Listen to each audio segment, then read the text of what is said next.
nation, under God, indivisible, with liberty and justice for all. I want to welcome all the guests tonight, and I will accept an approval of the agenda.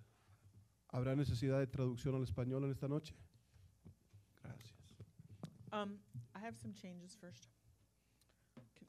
Are we supposed to approve it and then make the changes? I can't remember the order. You would make a motion to change? I make a motion to change the agenda. There we go.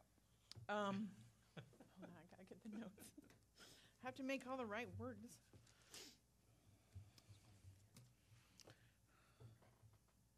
Yep. Okay, hold on, there's a lot of things in here, I gotta pull them. I would like to move C.1.4 to C.2 and C.1.5 to C.3 and move the current C.2 and .3 to C4 and 5. Okay. Is the board clear on what Director Stevenson's asking? I think that's all. Taking out Terrigold and So, the portable classrooms. so there's been a motion by Director Stevenson to pull item C1-4 and C1-5 from the required approvals and put them into the item C2 and 3, which would then move the current item C2 and 3 down to 4 and 5, and I'm assuming for more discussion. Yes. Okay. Is there a second? I second that. Been a second by Director Johnson. Any further discussion on those items? All in favor? Aye. Aye. Opposed? Motion carries 5-0. So give it a few seconds here and we'll hit refresh and should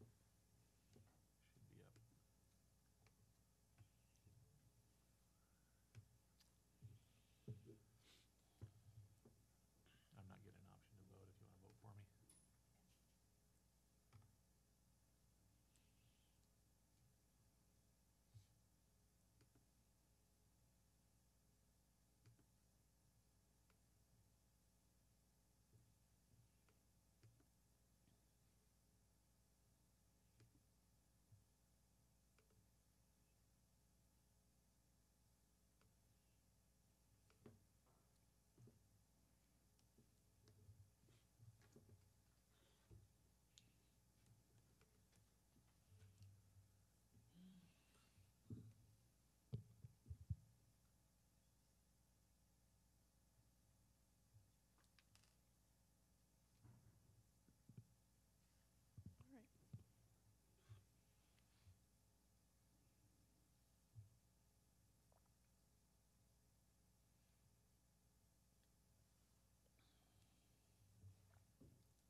Should we ask for someone to tap dance? Heidi, can you tap dance for us while we're waiting? I was just asking if you could tap dance for us while we were waiting for it to be updated. That's true. Good idea, Mike. So we're going to go ahead and get into item B. We can refresh after we've gotten through our B items. First item, B1, public comment. Do we have any requests for comment? Okay. Second item, B2, board member discussions. And the first item on that is our legislative report. Director Stevenson. Okay, so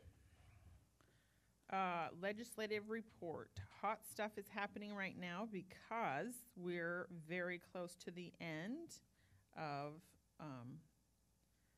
the legislative session.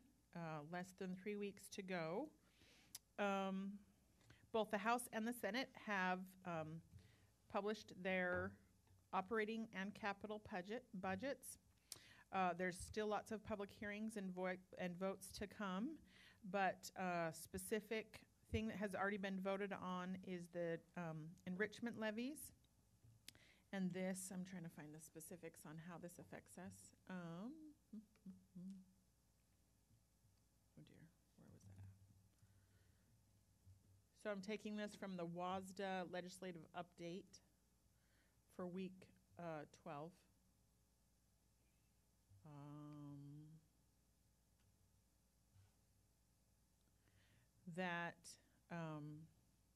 So there is a potential change in the district levies amounts.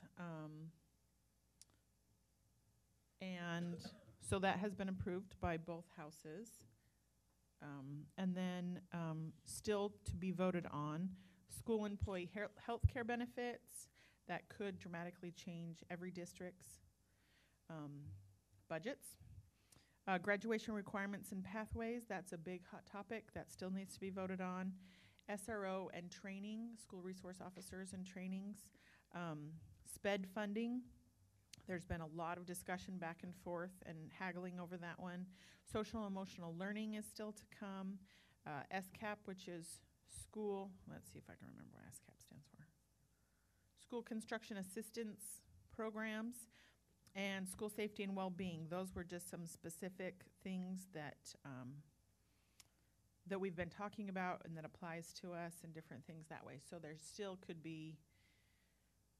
be many changes to come, and it would be great if it ended on time, but that's not always likely due to past things. So, but moving forward, 3 weeks left of the regular session.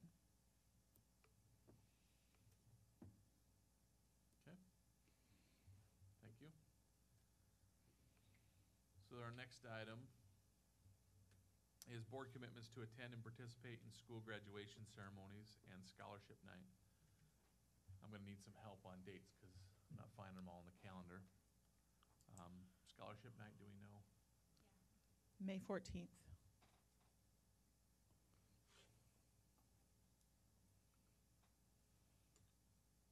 Traditionally, all board members try to be at that one. So I'm just going to assume that we'll all be at the scholarship night. What day of the week is that? I think it's a Thursday. Let me get there. You're right. Tuesday. Okay. Do we have a time for that? 7. 6:30. Ooh, thank you. I will change my. Oh, for 2, Jen. So scholarship night is May 14th, 6:30 p.m. That's at the OHS corridor. May 31st, OHS graduation at the OHS Stadium at 7 p.m. June 4th is the DOHS graduation at 6 p.m. at DOHS, right? That's a Tuesday as well, right? That's a Tuesday. It's going to be at MMS? MMS. And then the MMS promotion is going to be on June 10th at 6 p.m.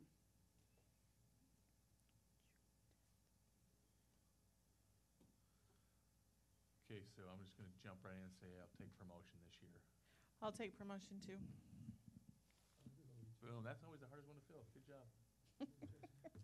Mike for OHS, I'm sorry, promotions when?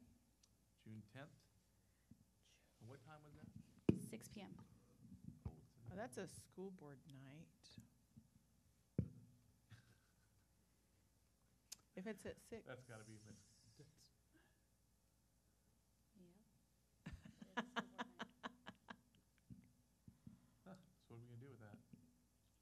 Well, it's not calendared I yet. would imagine people have already sent out their invitations and those kind of things. So the date hasn't been sent out just yet Okay. to community members. This will be our first time evening one, right, that I can Yeah, think it's of. always been In the afternoon. mid-afternoon, or I've done 10 in the the morning last day before. of school, which just Okay. has been. Well, let us know on that one, but Jen, no matter what. 'cause Right. We both have graders. 8th graders. Yeah. All right. Okay. Okay, Someone else for OHS? I could do OHS. All right, Ken.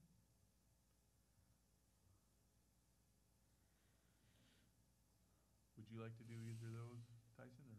Yeah. Or would you, there's Desert Oasis. I'll do Desert Oasis if you want. I always like doing Desert Oasis. Okay. So What were the let's dates on that? do these. That one's June 4th, Tuesday, and I didn't hear the time on that one. Was that 6. 6? How do you know? Hopefully I'm graduating. That's Robin Tyson. Great, that was fast. Good job. Next item is, and I'm sure, I would imagine anyways, you've all gotten this in your email, Okay. WASDA regional meetings. I didn't put a link to that. Is the board interested in going to, I think it's Walla Walla this year, right? No, it starts with a C and it's by Walla Walla. I guess Oh, you're right, College it Place. is. College College. Thank Oh, you. Same place. I still don't have geography down for this town, state. Let me just bring up when ours is, and we don't have to go to our region's meeting. There's been times we've gone to Moses Lake just because it's more convenient. Is this a student rep thing, or? The student reps could say. for this are welcome to go if you'd like to. I usually, for me, I look to see what the meetings are gonna be about, see if they interest me. So I haven't studied to see what they'll be talking about in that, but May 9th is the College Place one, Oh, I can't do my name. and it's probably gonna be the closest. I mean, Eastmont and College Place are probably a toss-up. And Eastmont's, so Thursday, May 9th, Eastmont's Wednesday, May 15th. So, we'll just bring it up for the first time today. We'll talk about it again on our next board meeting. So, look at what the meeting is about. You can go to the WASDA website and find that out and see if it interests you. We'll find out next time how many will be registering for it.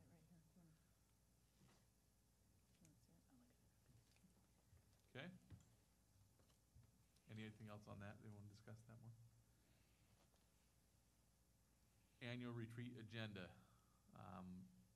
Based on our discussions we had today, we added a facilities discussion to our annual retreat agenda, but was there any other items that the board wanted to add to that?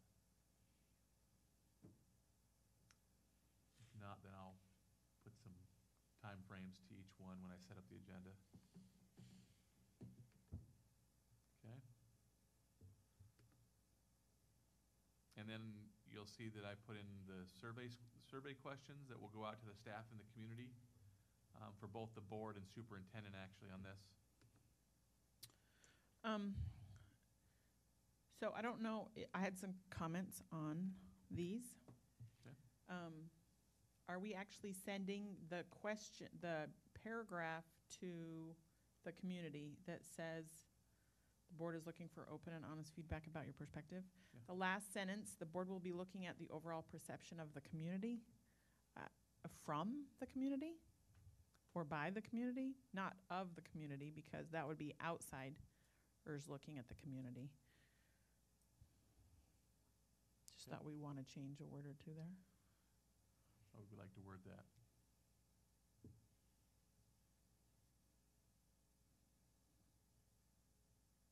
From?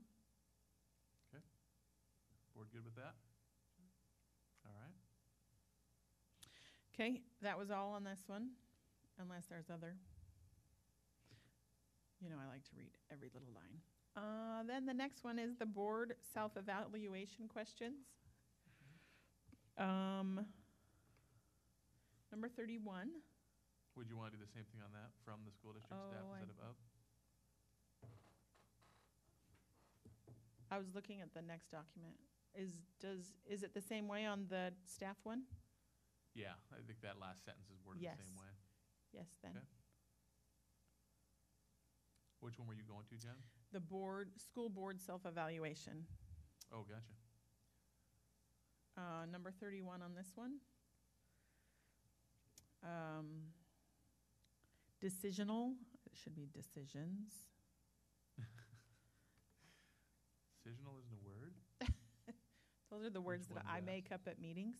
And then number 50 to 52, we changed these at the last board meeting so that a yes or a frequently is a positive thing, and 50 through 52 we're hoping for negative answers, which would skew our numbers.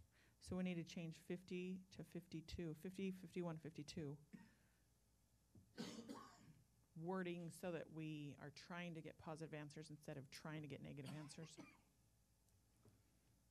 Well, I think 50 should, I'm not following on 50. Maybe I wrote down the wrong number. Let's see. 51 for sure. Does not. And I thought that was changed actually. Well, we might have just been tired by the time we got to these Oh. numbers because we changed a We whole changed bunch them of in the them. staff, or the one that goes out to the community. We didn't, I don't think we forgot to change it in the one that the board evaluates itself on. So yes, Okay. the self-evaluation. You know which one that was, Talia, where does not issue instruction instead of does? 51 and 52 for sure. Both of them does not issue because we want a positive, because frequently is like It a would- 5 It would throw off and the- never is a score. 0, and we're looking at the score. Right. And if we get 3 that are negatives intentionally, and that means good, and the rest are positives, and that means good, then that makes the number odd. So I only see 51 and 52 that fit that, Jen. Do you? I must have been tired. Okay. I don't know. Sure. Yeah, that was on the, but within it, it's also almost the same question on the board self-evaluation, but we didn't change that one. So 51 and 52, just change it the same way, and I think we'll have that. Those were the Good only catch. specifics that I saw. Okay. Are there any other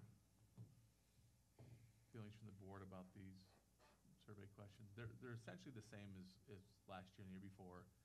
We made some changes in the board retreat, just as some verbiage that we felt might be a little confusing, so we tried to clarify it. Other than that, they haven't been changed. Okay.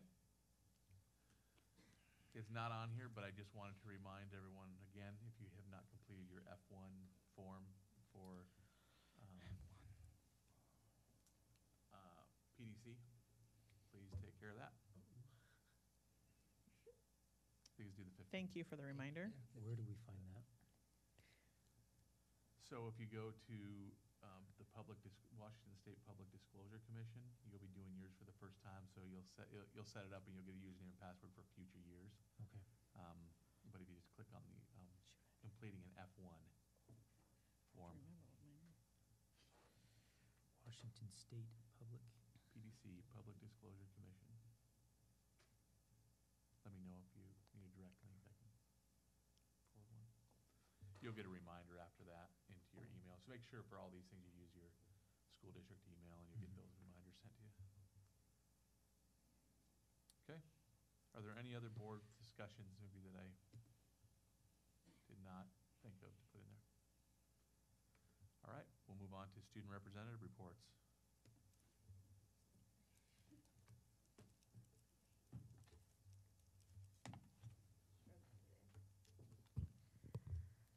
Alrighty.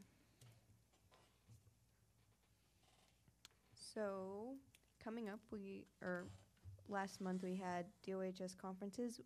They were well attended. We had over 90% of our students attend their conferences, which is a really big deal for Desert Oasis, especially because we don't always have the best turnout for conferences, but we're working on getting a better turnout, so that's really awesome to see.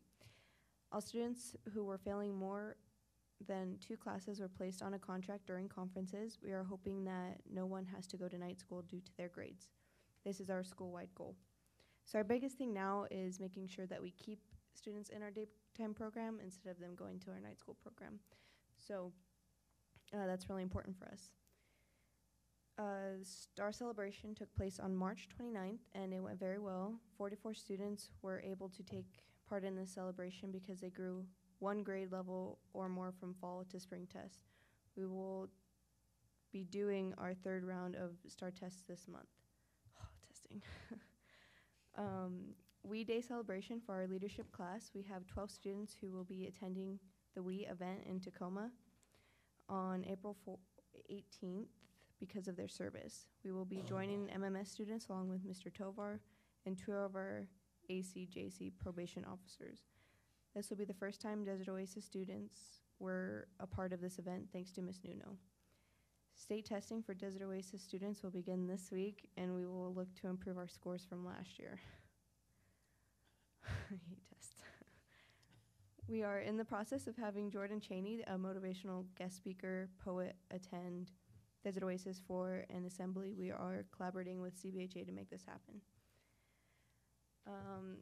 And then me and Taylor are meeting with Dr. Hurst to kind of plan out Project Bridges this upcoming week.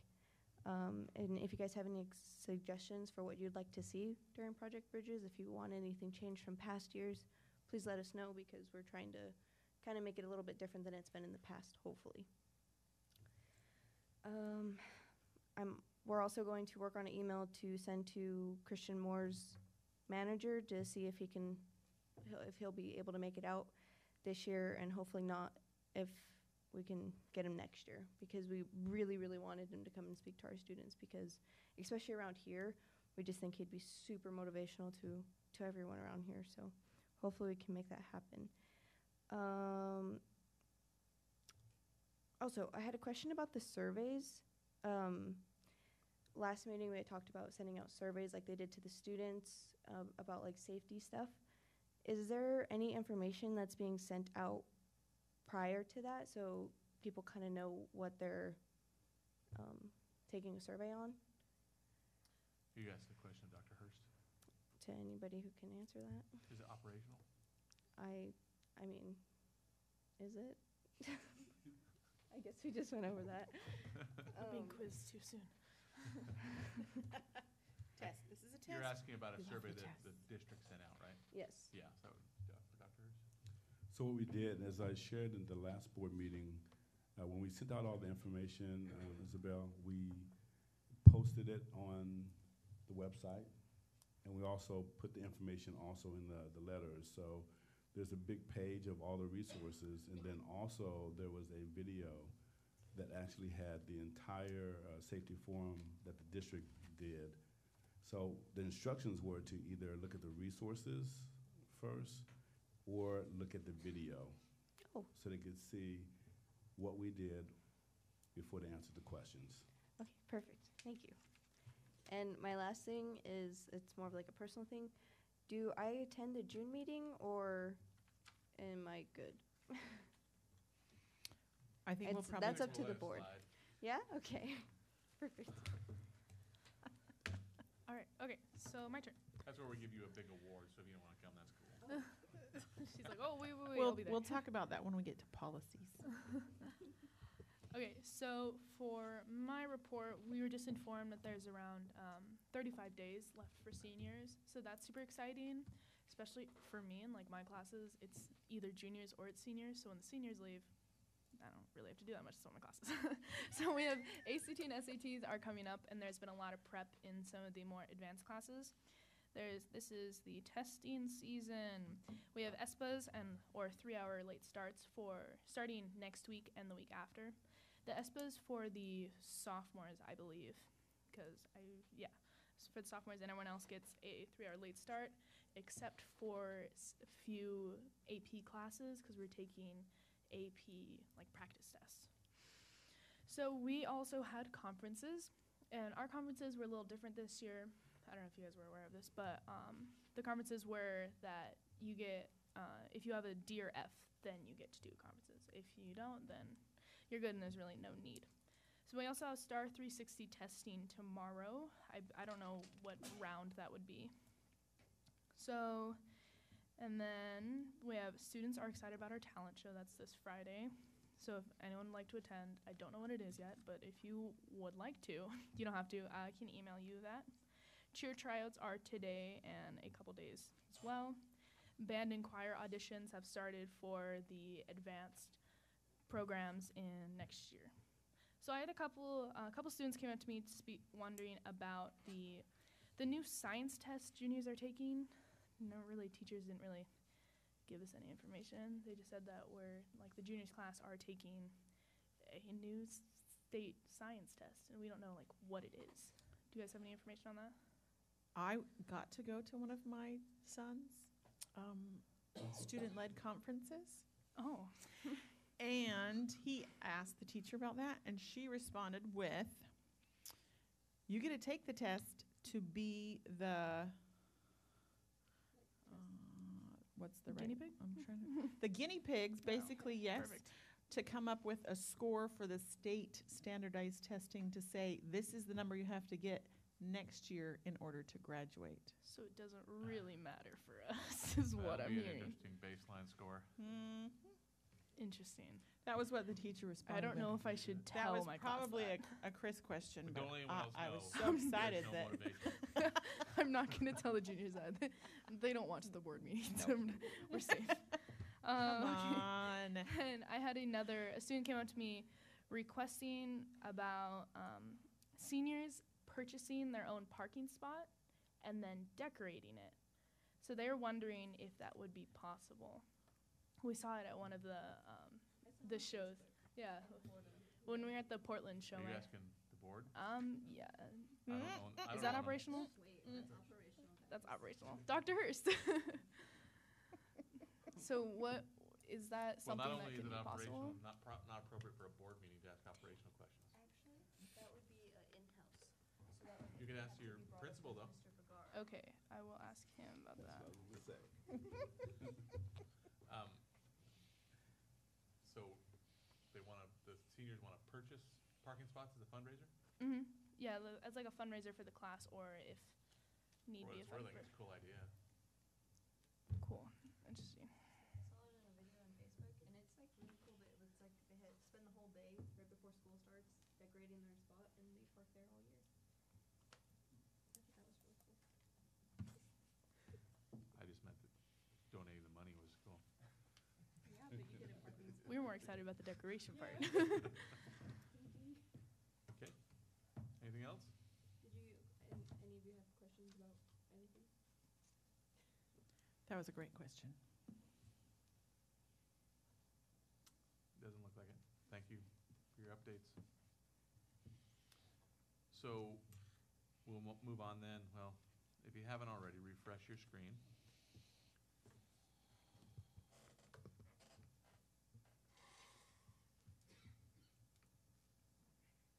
And we will move on to item C1, required approvals.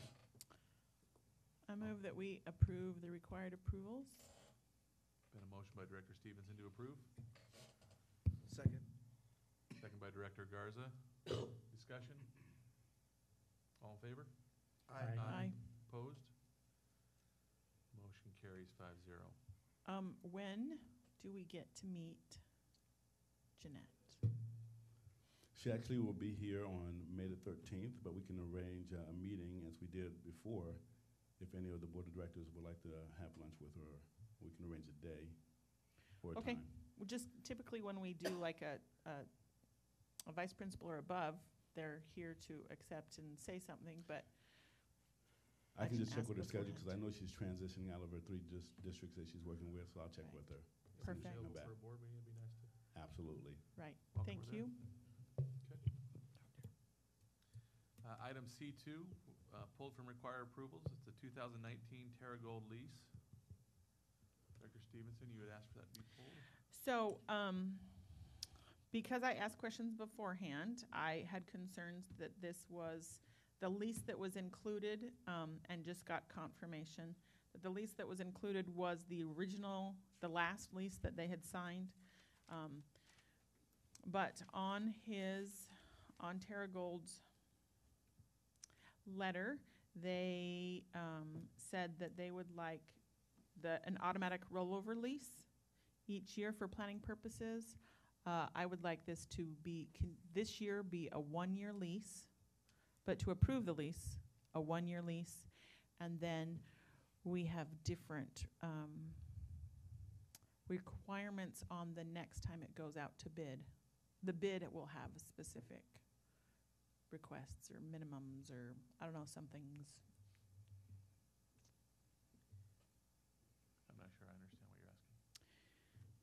Can the board set a minimum amount for leasing the property I don't know the answer. off of using fair market value? Good question. I think that's probably a question for our attorney. Okay. I agree with the one-year lease, because if we do it with the automatic rollover, or automatic renewal, that closes the door for any possibility of us receiving a higher amount if somebody wants to come in and bid on it in the future. So, Right. So it sounds like the request is that we start a bid process at a certain time next year. Is that what I'm? If we can set a minimum bid requirement as a start, even 250 an acre or 500 or something, and just say this is the minimum bid, starting amount or requirement, something. So if we didn't get any bids at that much, then we would go I don't know. drop the requirement? Is that your thoughts? I don't know. I haven't gotten that far. I just, I think that we not have to. I think that we should approve this for 1 year. That is what it says in his letter with the bid. I mean, so that's my change for this year. And then we see what happens after that. Next year, when we put it out to bid and we decide on a minimum amount, then we decide if we don't get something at that minimum amount.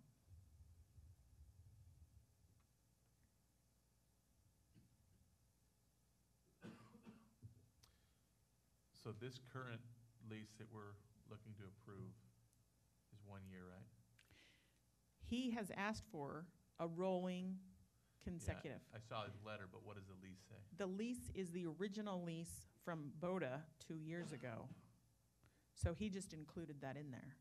So, and that lease at that time said 1 year. The last one that we approved said 1 year. Okay, I got you. So we're kind of talking about two different things. First of all, Yep. Right. we're approving something conceptually. We're not even approving a Right, there's not even a contract contract tonight, 'cause in there's not a here. contract, but you're Right. just trying to tell your request that we visit this to find out in the future if we can do a minimum amount. Yep, for next year. And so we can meet with the attorney at any time Right. before that time to And do we that. could decide a different length, because we continually ask for a single year. We could decide a 3-year thing unless we did change it or otherwise, because that's always a clause in the contracts. Sure. So, but, What does the rest of the board feel about that? I definitely yeah, feel you the same mentioned way, the year. yes. Yep. How many bids did we get? Were there any bids other than? And I believe that was the same situation. No, the year before we got 2. But one of them had a lot of requirements for the district to do some infrastructure things.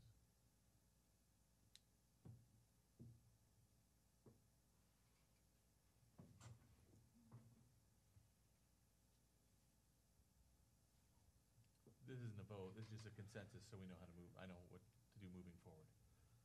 I'd be okay with approving the 1-year lease and discussing this again, but I don't know that I'm ready to say minimums or maximums. I guess that's a discussion for later. So we're not, This letter's just informational. we're really not approving anything because we don't have a contract in here. Right, this is a copy of last year, so this is not really approving any lease. Were we aware of that? So that's the bid that they submitted to us, and we just included exactly how they sent it to us. And if you look at the cover sheet, they're talking about how they want to keep that lease agreement with the addition of being able to just automatically renew every year until the district lets them know that we need to renew Yeah. the property. So essentially what we're doing though tonight is we're approving a bid.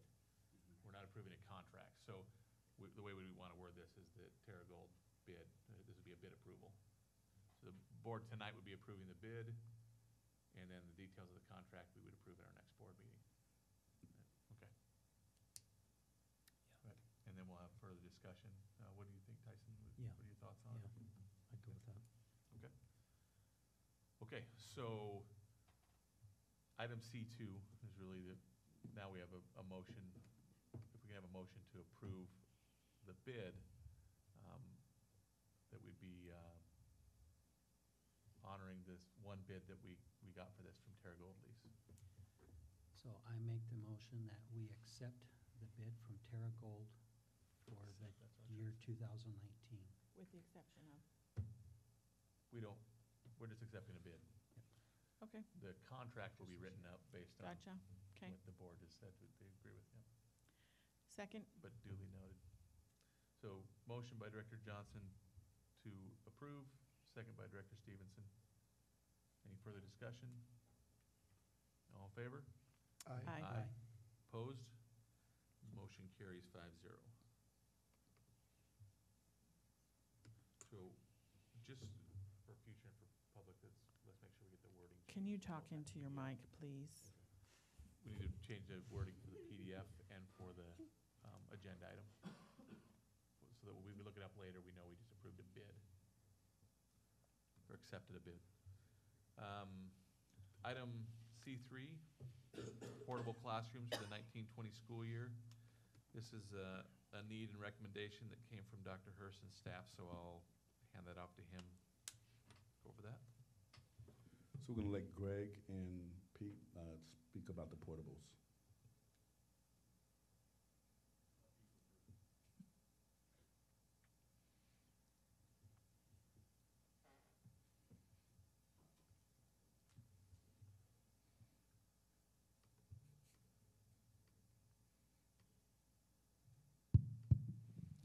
I'll share the instructional perspective and allow Greg to share the technical components of the request.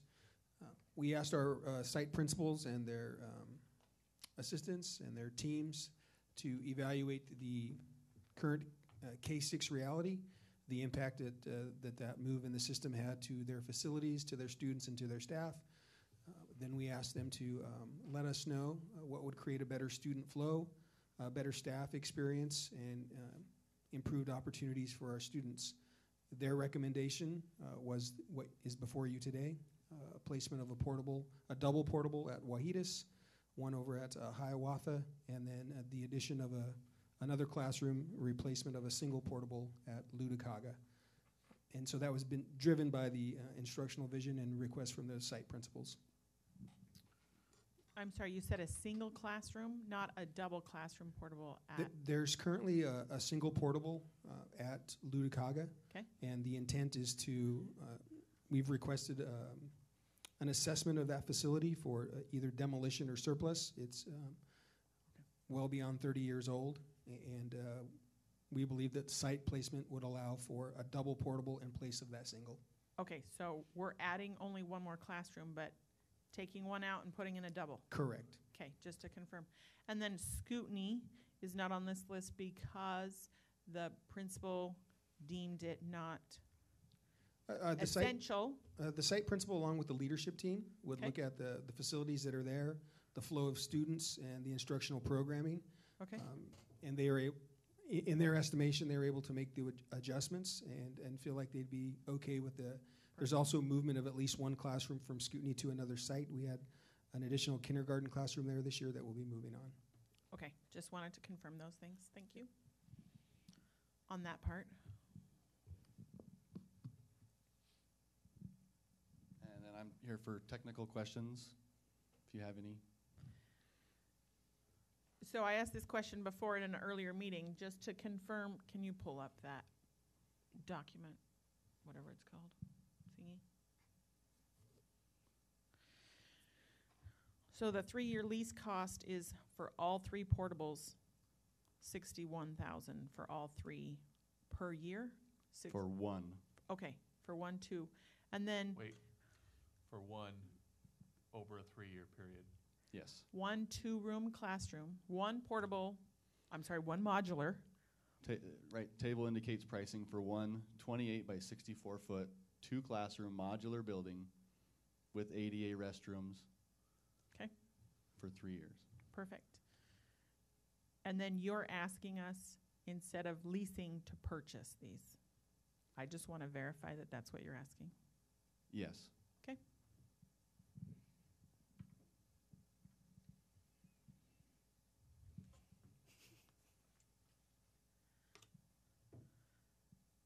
As a board, I thought we had talked about in the past, we did not want to buy any more modulars. We only wanted them to be leased. So I just wanted to verify what the district is asking and what do we as a board want to decide about leasing or buying modulars.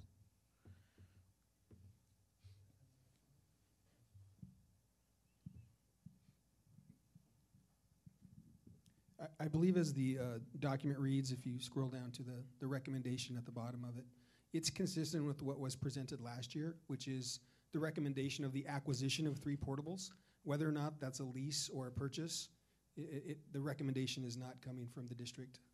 Okay, I Yeah. see. You're Big- just big saying we need the clarification. space. Okay, I I'm didn't see the following what you're recommendation for saying. Purchase, that's why I was reading through it again. Well, it said acquisition, and I was asking if acquisition meant purchase or lease. I didn't specifically say it that way. So Gotcha. that was my concern. When I saw acquisition, that makes me jump to say purchase and over lease. That's just what I wanted to clarify. So this is not the same board exactly as last year? So the question would be, is the board's philosophy still that we do short-term leases rather than purchase? I still agree with the short-term lease. In brief, what was the discussion behind that?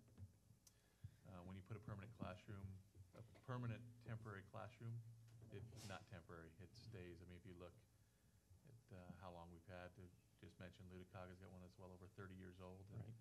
And a feeling of not wanting to have these modular classrooms all over the district as a permanent fixture. I believe that was the gist of the Was the conversation. idea. Would you pretty much agree? Yes, it gives us Right. more of an incentive to get permanent classrooms built in, because we know we're against a timeline on the leases to work with them. So the cost per portable, when you pay for delivery and setup and the 3 years worth of lease, is $89,073 is their estimate. That does not include all of the site work, the utility setup, and all of those kinds of things. When the purchase price, including the delivery and setup, is $133,987. So I didn't figure out what the difference is. Basically, just under 45,000 more to buy it for permanently as opposed to a temporary 3-year thing. I'm not following your math completely. Oh, okay, gotcha.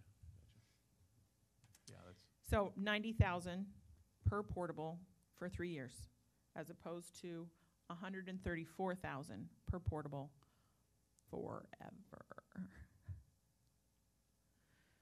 30+ years.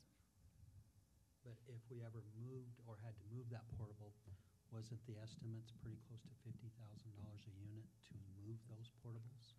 Even a few feet, exactly. Yes. From that company. well, the one thing when you lease it, they're going to, the delivery and setup for the lease, I'm assuming includes taking it away 3 years later. There's an Oh, we additional get to fee pay 3 on years later top to of take it that. away?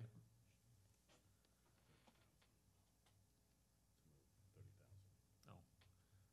Dr. Hirsch just mentions 30,000 to move is what we're hearing. No, that's interesting. So right now, the Wahitas modulars that we have, we're gonna have to pay for them to be taken away in 2 years.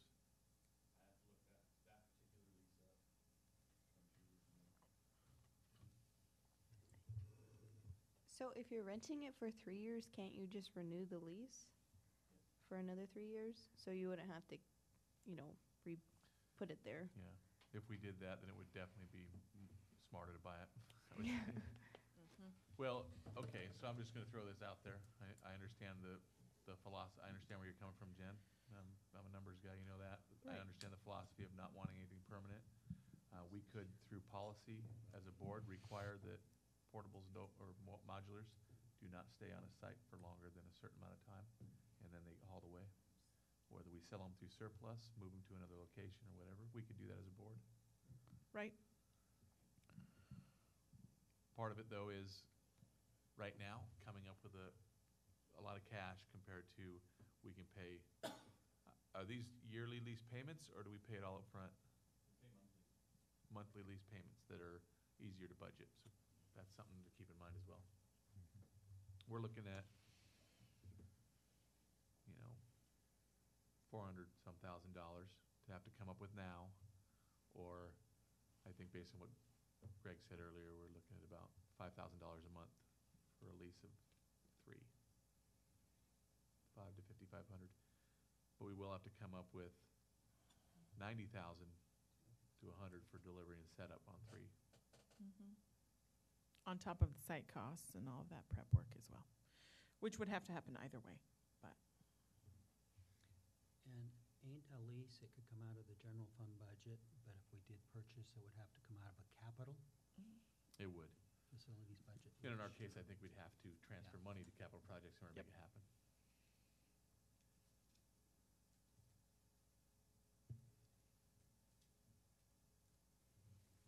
All good points. So what's the board going to decide?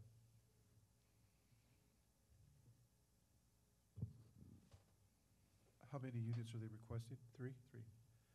I motion that we approve the request to lease 3 28 by 64 modulars to be placed at Wahidas, Lutakaga, and Hiawatha. So there's a motion on the table to lease the 3 modular double classrooms. I will second that motion. There's a second. Motion by Director Garza, second by Director Johnson. Any further discussion? All in favor? Aye. Aye. Motion carries 5-0.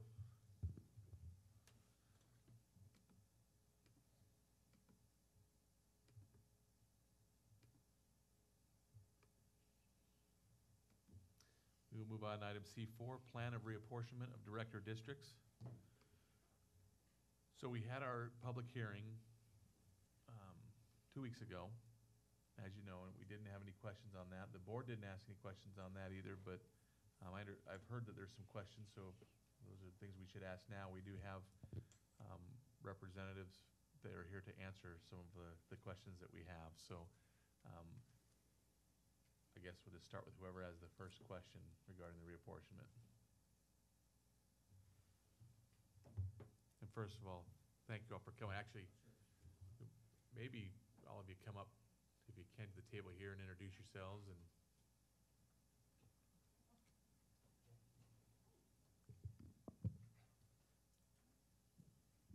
you've probably been told that we video record our meetings, so this is for the recording.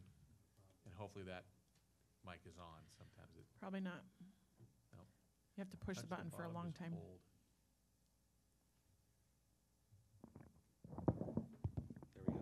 Is that on? Yes. Good evening. My name is Lee Marquisio. I'm with the Foster Pepper Law Firm.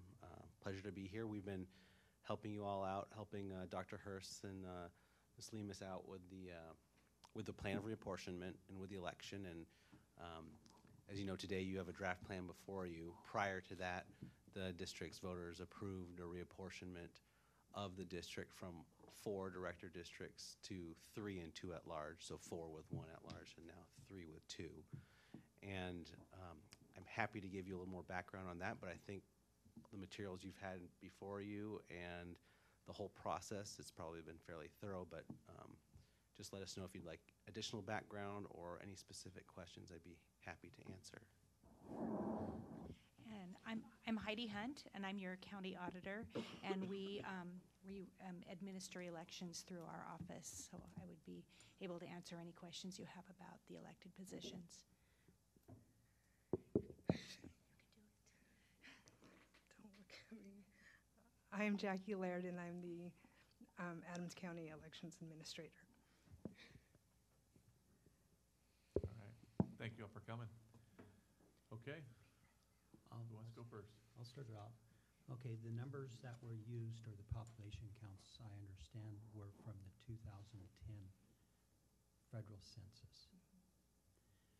And I know within the city limits, we've had a lot of construction, new homes, and those have changed dramatically. But by law, we have to use those numbers for redistricting. The federal government, my understanding, is supposed to have the new numbers out to the would we have to go through redistricting again after those new numbers are out? Yes. So after 2021, all municipal governments that are on a district basis, including school districts, hospital districts, et cetera, that even have just a nomination from the local district level, they will redistrict after the census numbers are made available. I would like to see the number of voters in each of the districts. Can we see those numbers once it has been approved? I want to see actually, because this report shows how many people live in each district. I want to see how many voters are in each of those districts as well. After reviewing the maps, I don't think that you used actual Heidi, I'm sorry to interrupt. We're just getting word that some of the people can't hear. So if you could just speak right, I don't mean here on Facebook or YouTube. Okay. So you can keep that up to your mouth. Thanks. I don't believe that the new director district boundaries were drawn using the precinct lines. So that would take some work to establish, because we have numbers by precinct, but if you, for example, gone through, say, Othello Rural 6 precinct, and you've drawn the line through the middle of that precinct, then we would have to draw the line seeing how many voters live on this side versus this side to get you a count. If you had, do you have any other? So it could be done, but it would take some work. Okay. When it comes to the voters, just remind me, so if I'm in District 2, District 2 votes in the primary, but then everyone votes in the general election. Is that how that works? No, the districting is a eligibility for office system. So it's not a ward system. A true ward system would be one in which at the general election you're elected by only the electorate within your ward or district. There's also a ward nomination style, and that's where what you just mentioned, in which at the primary it would be your ward or district that nominates you. For school districts, it's just an eligibility for position, and then at both the primary and the general, the whole electorate votes on you. That was my memory. So does that change your request, Jen? Does it matter to you as much as where the voters are? So I'm curious about voter location when everyone gets to vote for every position anyway. I just wanted to see how many voters were in each district, that was all. Oh, it didn't have anything to do I mean, because they keep using the numbers of 4,074, maybe it's 4,174, whatever the number is, per plus or minus 4 for each of the 3 new districts. My concern, I mean, it wouldn't change whether I voted yes or no. I was curious to know how many voters, not necessarily how many people lived in each of those boundaries, to see if it's equal. It doesn't change anything. I just wanted to see if there was more voters in one district than another. I mean, it has no relevance. It was more of a curiosity thing. I understand what you're saying, but truly the redistricting process is just for equal representation for the district by the public. So it would never look at registered voter numbers. It looks at how many people are you going to be representing and serving. And, okay, so one of the questions that we had asked the other day was around if there is a timeline requirement from when the time we did the resolution to the time that we have to approve the plan of reapportionment. What's the answer to that? Is there a timeline that has to be? That's an interesting question, and it really leads to, well, the long answer is, or I should say the short answer is that there's no specific statutory deadline for you to set or adopt new maps after the voters approve reapportionment. The reapportionment statute simply says that if it's approved, if the plan of reapportionment is approved by the voters, at the expiration of terms of the incumbent directors of such school district, their successors shall be elected in the manner approved. So, practically speaking, though, when you look at the redistricting statute, which is primarily tailored to redistricting after the census, but it applies whenever you redistrict at all. There is no specific timeline on when that happens, and it's the same within the school district statutes as well. So by just practical realities, if you don't have a board-adopted new maps by the time the auditor needs them for this election, they just won't be effective for this election. So my understanding is if we approve these maps, essentially District 4 would go away, but it would still be up for re-election in November because of, we just appointed a District 4 person before the people would put in for the election. And so it would be a District 4 position that's essentially gone. So we have to look at an old map for that position. And then we have two other positions. One's mine in District 2 and one's an at-large. So then District 2 would be a new boundaries that included District 4, the old District 4.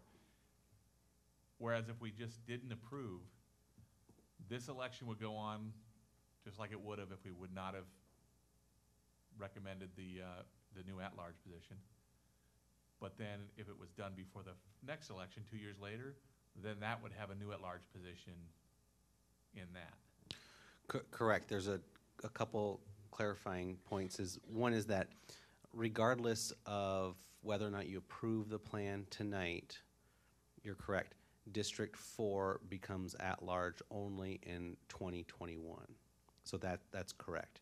So if you approve the plan, it still only becomes at-large in 2021. If you delay or decide to draw the maps in another way, District 4 or the other district that becomes the at-large district would only become at the expiration of that term. Gotcha. So I think the board's intent on this was to create another at-large position to allow more people that might want to run for a position to be able to do that. I don't know if anyone on this board since I've been here I'm in my 12th year, has ever looked at themselves as being, we represent only this district, right? Everyone has always represented whoever called them and has been willing to talk to them. To me, it makes more sense, and Ken, you brought it up, if it's possible to let the new census redistricting handle this whole thing. And that maybe could happen before the next. But is that March or May of 2021? Said March. I believe it's March. Well, what I read, the federal government's supposed to have them to the states by March of 21. If that happens, I don't know. Yeah, and I'll defer to our auditor here. Every census, they do the census day in April of the odd year, and it just depends on that administration on how they can process that data and make it available first to the Congress and then to the states and then to the districts. So there might be an anticipated date. I don't know if that date is the date that the information gets sent to the state's redistricting commission for then distribution down to the local government level or not. So maybe you have a better understanding on when that data comes. Yeah, I think it varies census to census, and because it's only done every 10 years, none of us has a lot of experience in that subject matter, but we know how timelines go. But even if you did receive that information in 2021 in March, be mindful of you have every district represented entity with district represented boundaries going to probably have only a handful of qualified vendors who can process that information, and then you still have to have your public hearings, and you'll be going through the same process, but with a very aggressive timeline. And I'm just not sure if there's any wiggle room, because what we did is, if you look at the school district RCWs, the 28A 343 that talks about the district boundary changes and submission to the county auditor, it lists that the county auditor needs to receive the boundary changes not later than the fourth Monday in June of odd number years. But you have to remember that was an old RCW that has not been changed, has not been brought current with the change of the primary election from the September date to the August date. So there are a number of RCWs that need to, they need a cleanup bill. But many of these have kind of slipped through the cracks. So upon some of your questions, we did call the Secretary of State's office, and they just said you need to be really mindful to give the public enough notification of the new boundary changes to where everybody knows what precinct what director district they would live in. And so they identified an April 30th date would still give interested persons that were interested in positions, that would give them 2.5 weeks before that filing week in May. So I think I kind of circled around and got off topic, but I think the expectation that you would receive the information on time in March, I would be hopeful. I would hope that would happen, but even if it did, you would still have a very aggressive timeline to draw the maps, go through your approval process, and go through your public hearings. I don't necessarily like the idea that we got voter approval and then we're waiting 2 years. We can't control that, though. We got Okay, voter we approval just got- we got voter approval to create an at-large position, but that isn't going to go into effect till 2021. The redistricting is just a secondary response to creating that at-large position, right? I mean, that was our intent. Our intent wasn't to create 3 districts instead of 4. Our intent was to create another at-large position.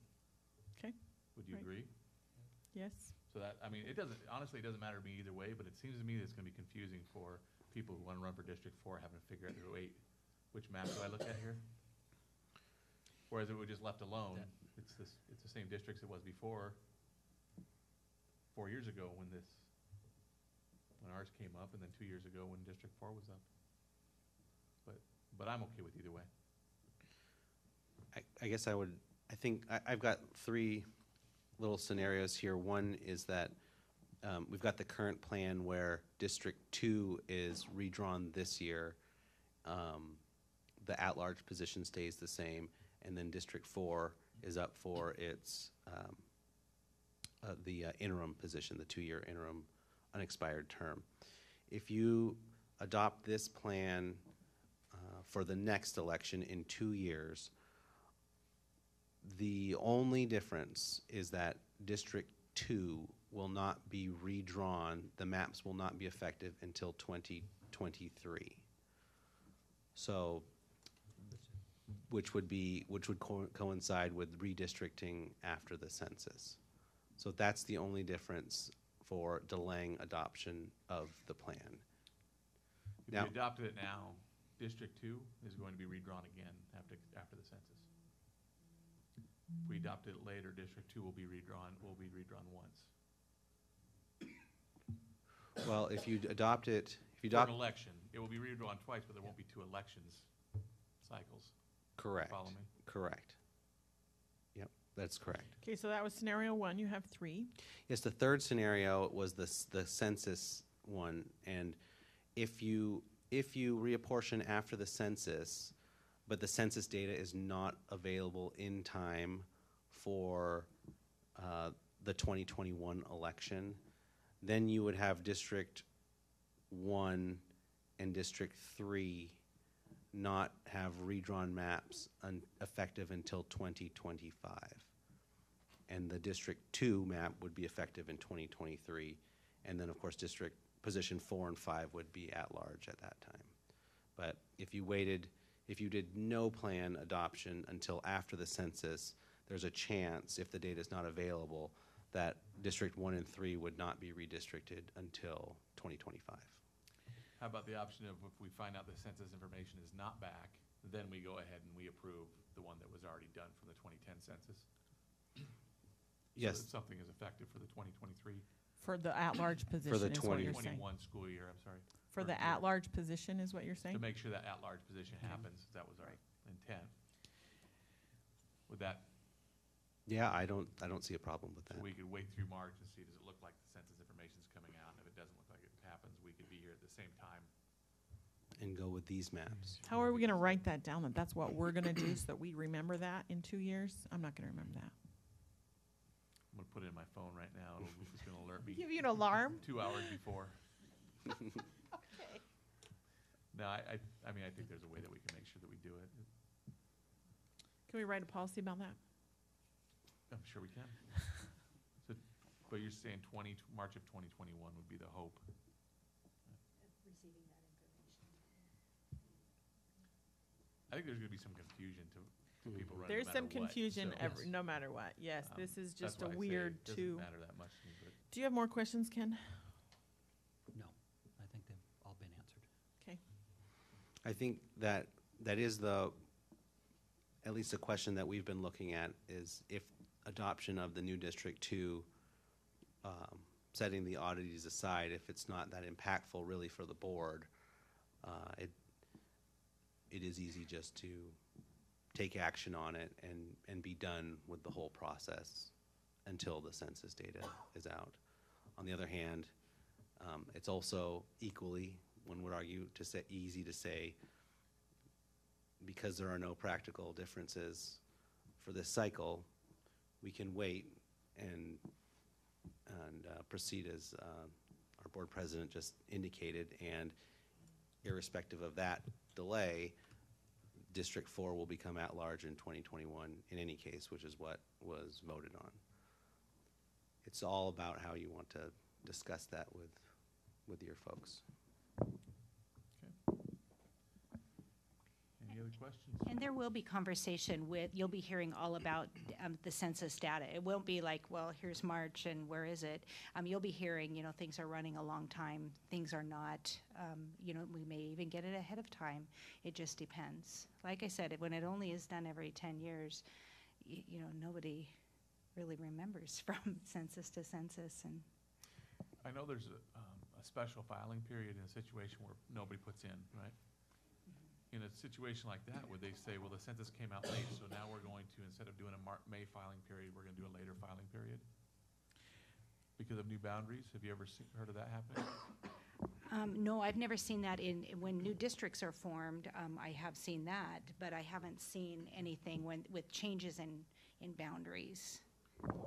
No, but that's actually a really good question. The filing deadlines are a matter of statute. So if the legislature is anticipating late data, they may decide to pass a law that the filing period for that year is later based on that information in anticipation of local governments redistricting. Now, that assumes that we can anticipate when that data is coming, and we can anticipate that the legislature will do anything, but as we know, that's a difficult assumption. Okay. Thank you all. Appreciate it. Thank you so much for answering all of our questions and answering the questions before sometimes we even had them. So this is an item that's in for potential action. It's up to the board if they want to take action.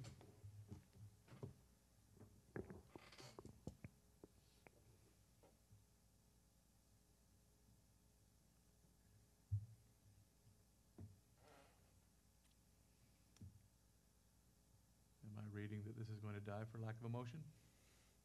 Okay. So no action taken on this item. When would the board like to revisit this? Because we can move this to an agenda right now for a future date. Or soon. Can we say like February of 2021? Because we should have heard something by then and know whether we need to postpone it or something. The first meeting in February? And by doing that, we will ensure that the at-large position that we intended will happen for the 2021 election. Correct? That's the most important thing to us, right? Yes. Okay, so that'll be the plan. Thank you. Great. Yeah. So I would argue that the easiest thing is always to don't change anything. Right. Okay. So item C5, superintendent informational items, we have no items there for information, so we will move on to item D1, assurance of organizational performance. We've got a monitoring report from superintendent for EL 15. If there are not any questions, I will accept a motion to accept. I move we accept monitoring document for EL 15. Been a motion by Director Stevenson to accept, I'll second that. second by Director Roy Lance. All in favor? Aye. Aye. Opposed? Motion carries 5-0. Next item is board approval of monitoring response documents from our previous meeting.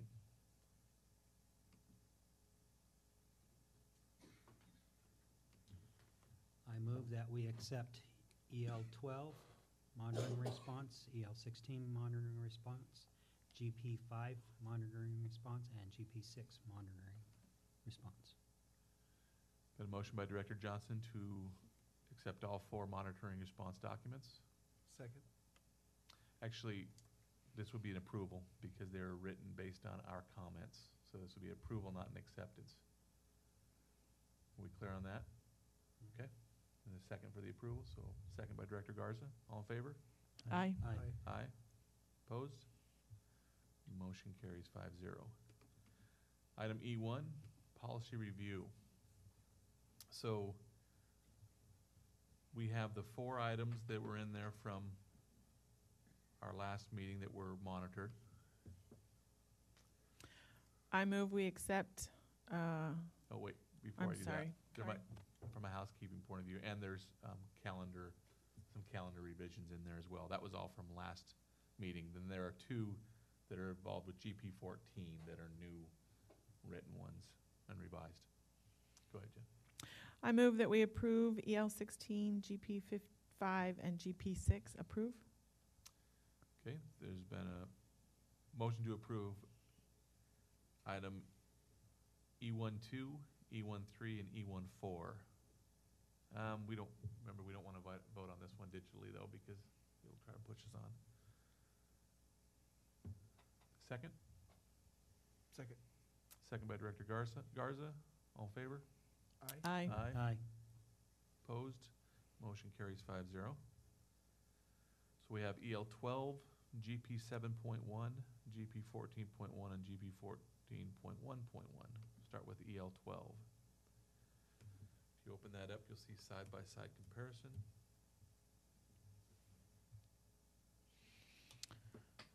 So I made this modification based on the last technology monitoring report that I wanted to see. The report for this line item talked about acceptable use, but I also wanted to see something about a minimum use in the classroom. But open for discussion. I'm not quite sure the wording is perfect in what I wanted to say yet, but it was as close as I could get. What was the intent for the? The minimum? intent is,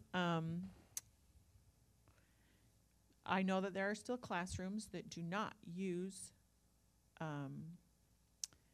the Chromebooks. There are still classrooms that use textbooks. If we are spending this amount of funds as a board and a district on a one-to-one initiative and using technology and being a 21st century district, I want us to use it. That was my intent. Jen, do you have a concern that it's not being used in Yes. some classrooms? I see that in some of my own children's classrooms, different classrooms. But is it because the curriculum's not available online? No, or- it is. They still have to check out a textbook to bring it home. It's just, in one class, that's the way it is. I'm not sure. And when it is found online, only because I was persistent about asking the teacher how to find it. Because you can't work on assignments when you don't have the textbook in that class.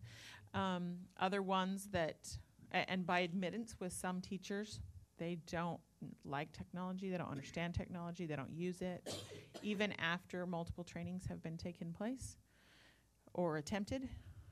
I think that we want to be technologically advanced. We want our students to be technologically advanced.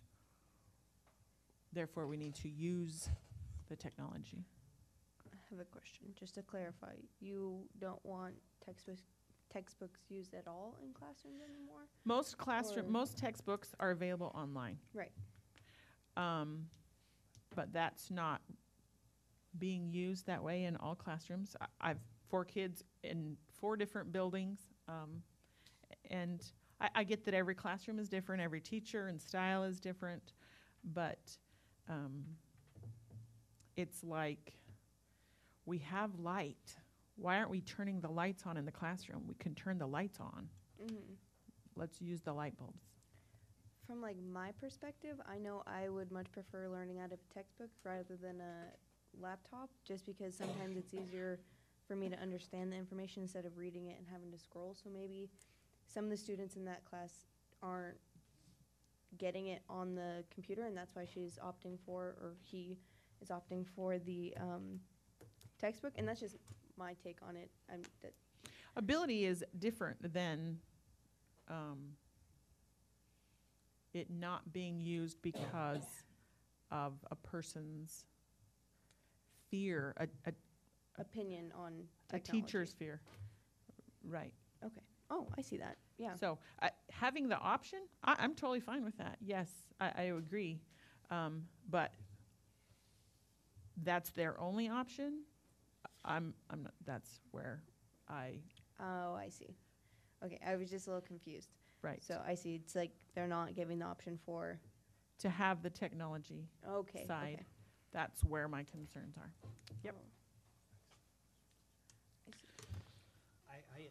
I agree with what you're trying to say, but I also think that the first few words in that policy there, failure to establish written expectations for the use of technology, I think that covers it all right there, the written expectations. But when we got the monitoring response document, it talked about acceptable use. There was nothing about minimum use. And so I felt like the way it was interpreted by Dr. Hurst was I wanted to clarify more. I felt like it needed to be clarified more because that was not what was being interpreted already. So I felt like there needed to be more hand tying, for the lack of right word. Well, so we found, and Jen as well, that he reasonably interpreted the policy as it was written. So I think Jen's trying to be more specific in the policy. And then one of the questions I'll be asking is for Dr. Hurst's interpretation of the new verbiage, and then we'll see just going forward if that's going to. I see. Right. I see I see the intent, but I just don't know that you can set a minimum, because you would have to standardize it for the entire school. 10 minutes of each session. I mean, it'd be real hard to set a time frame, I guess, or how do you define minimum? With so many variables. Yeah. That part's not our problem. Sorry. I agree with what you're saying. I totally agree. I'm just saying I want to see it used when I'm not seeing it used. I'd be happy with a different wording or some other way to say that. I just don't want us to have to say, hey, this is our intent, without it being clearly worded that way, and the interpretation by someone else of this policy could be interpreted otherwise.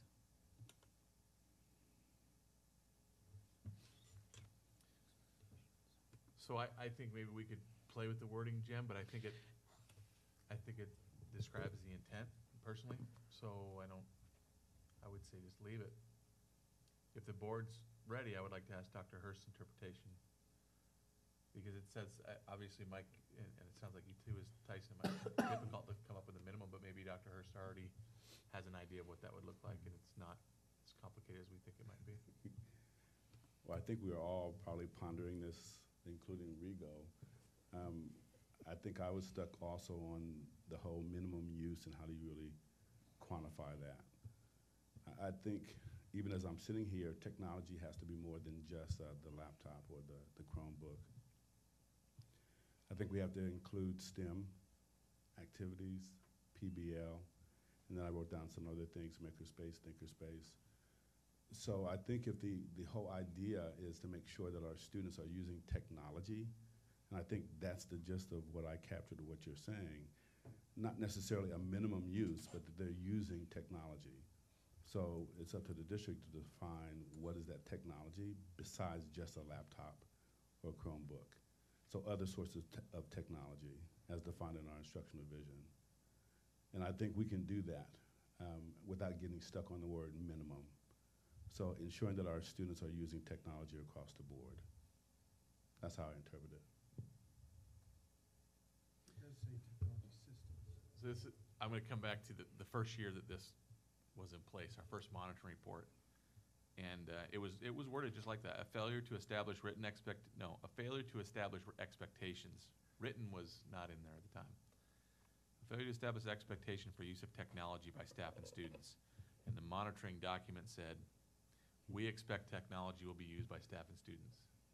And that was definitely not what the intent of the board was, right? And so even what you're saying, I think, for me, it's not just expecting that students use technology. I don't think you have to expect students to use technology. For me, it's more about staff, about staff having an expectation of students. I think if you gave a student an option, most of the time they're going to choose technology. My son likes textbooks too, and he loves technology, but he likes to learn from a textbook, which that's fine. I think to have that option is important. But if a student wants to, hey, can I get my Chromebook in this room? No, we don't do that in here. That's where I have a problem with it. No, we use textbooks in here. We don't use technology. That's what I want to. I want to try to have something that doesn't allow that to happen. I don't know if that's what you're thinking So too, Jen. I took notes, but I couldn't remember where it was at, so I finally found it. In the superintendent's survey to staff, this is the way that it has a question, number 6. My superintendent expects me to use technology in my classroom to further student learning. We might be able to modify, that wording is better than what I added. But if we ask that question, I don't- but we don't have a policy that requires it, Right, so maybe we could modify it to say, I don't know. I think I don't know. where we're making the technology available, I honestly feel it should be the student's choice. I would have a problem, though, with your scenario where a teacher flat says, we don't do it in this classroom. But as far as, I mean, you've heard 2 perfect examples. Isabella and his son would rather out of a textbook. in math, I should say. I know if I'm going to take a course, I'd rather hear a lecturer than follow on a 40-hour webinar.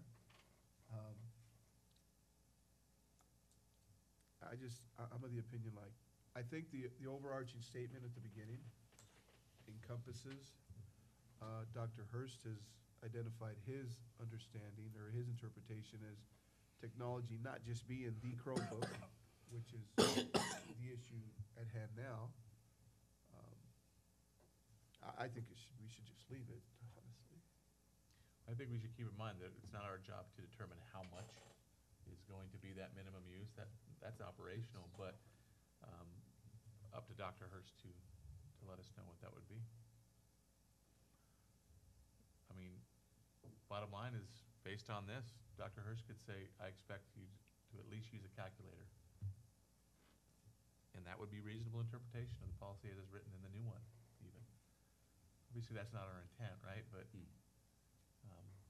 I see where Jen's coming from, and I feel the same way, and I felt this way for 4 years since I read that first, maybe 5 years, that first report.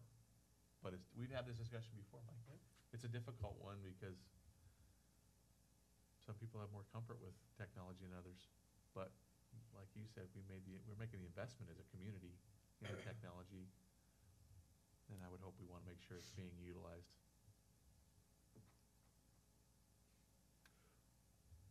Like I said, I could probably sit and try to figure out how to word it differently, but I think the intent comes through.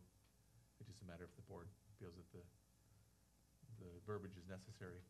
So if we're good, if we think we have enough discussion on it, then there can be a motion.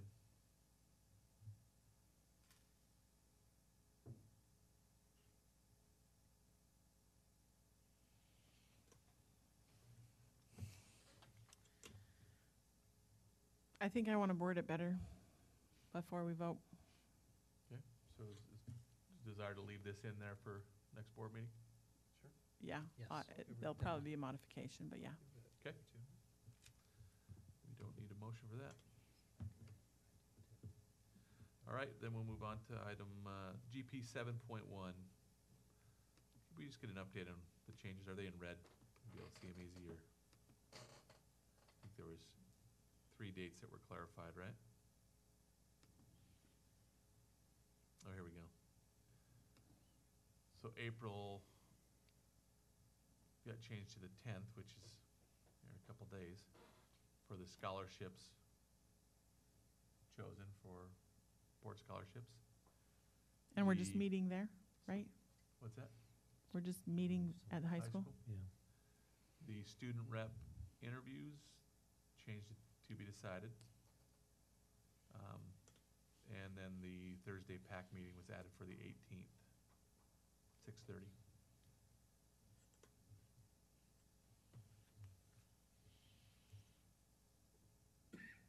It also changed May 4th for the special meeting retreat. Thought we approved that last meeting, or maybe we didn't. I think you're right. I don't know. We can do a separate motion on that or include it with other motions. It's up to the board. I move we approve GP 7.1 as written. Someone needs some chocolate. Mm-hmm. We've got a motion by Director Stevenson to approve. Second? Second by Director Garza.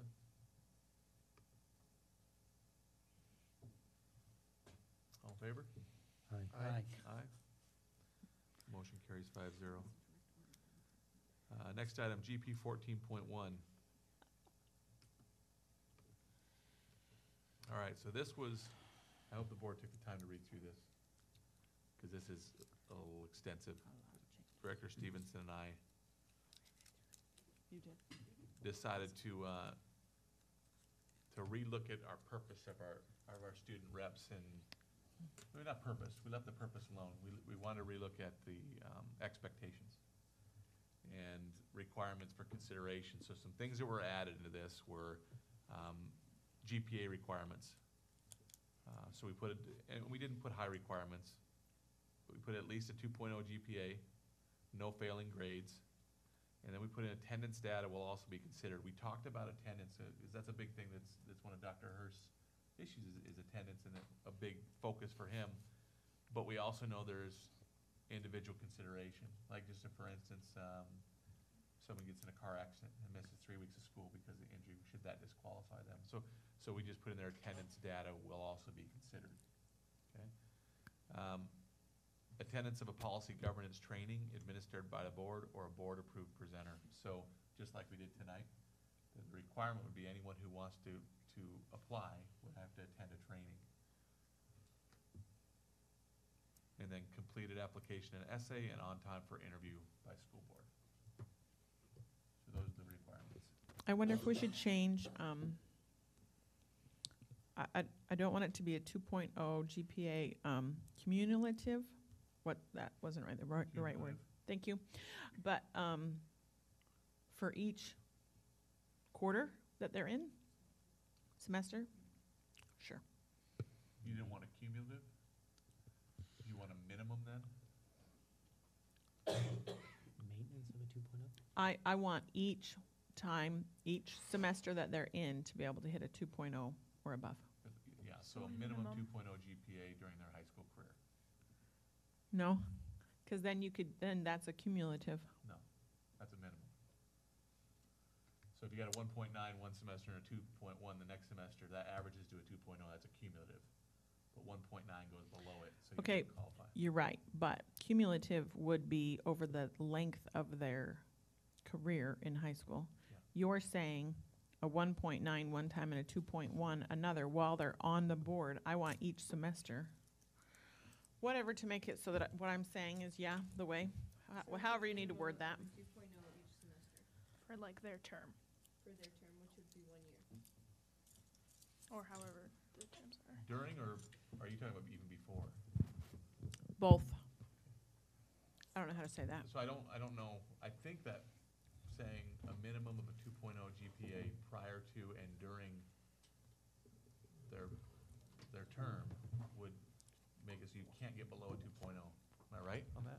Everyone agree? Okay, Whatever you have to do, make it say that, yeah. okay, that's what Jen would like. My brain is not gonna work that way. So would the board agree that at least a 2.0 says the same thing? I think so. 'Cause you're not Okay, fine. specifying cumulative. So but on the, But there's no place on there. their form, it's going to ask cumulative GPA because no one's gonna know, that's what the student's gonna know. We'll have to ask for transcripts before we interview. We could just say, do they meet this requirement? We don't need to see a True. transcript. Yes. Just Good like point. their Mhm. attendance data. We don't need to see the specifics because that's operational. We just need to be able to say, do you feel like that this hits the whatever? It's okay to get operational when we're choosing student reps, though. Yes, but we don't want to get into the privacy issues, I guess, is what I'm more confidentiality, thank you, is more about what I'm concerned about. We could just say, has there been any attendance issues to Chris or their principal? To Chris, because Chris gets to ask it that way. And then anytime there is an attendance issue, please address it to principal, I guess, to Chris. You lost me at the end. So we'd ask Chris if there's an attendance issue. In the past, and please And inform then- us if there does become an attendance issue while they're on the Oh, board. gotcha, okay. So then we would just, if we know there's an attendance issue, it doesn't necessarily disqualify, but we would ask that question probably of that student, tell us about your attendance and why. Right. Okay. Now, I'm gonna go back to the GPA for requirements for consideration. We agreed on the 2.0, but you haven't got anywhere else in the rest of the policy about maintaining a 2.0. So we will have to add that Yeah. under responsibilities That of was, student. Jen just brought that up, yep. It would need to be Right, added but to we the didn't talk wording. about where, right, so. What, we could change it to requirements for consideration and during term, Uh-huh, and then yes. we don't, well, yeah. It would cover it, Yeah. or during term. And/or. They don't have to yeah, I was complete an just essay looking- again yeah. during the term. I was but- looking Right. at the They'll know what that means, responsibilities I of think. the student representative, and it starts off, the student representative will, and it starts listing, but Okay. we could just throw in the So, main. yeah, we can put some wording in there that clarifies that. The big one is the student representative terms. That's a big change. So right now, they're 2-year terms. This would change it to 1-year terms, and they would be alternating. One would be a mid-year term, one would be a calendar year term. So just so Taylor knows, this is not meant to affect her unless She you were to chooses say it to to. us, you know what, I'm good with finishing my term at the end of this year or something, then that would be fine. But this is to go into effect with the new appointed student rep. And then this would also, they would also be present for summer, I think was what our This intent was. does not, yes, and does not, it takes out some verbiage, a lot of verbiage actually, but it just says attend all regular board meetings, second and fourth Monday of every month at 7 p.m. End of story. So they have to Individual attend can, summer. what's that? They have to attend summer? Yes. That's our proposal currently, that they would be attending summer. Yep. This doesn't apply to you, Oh. but yes.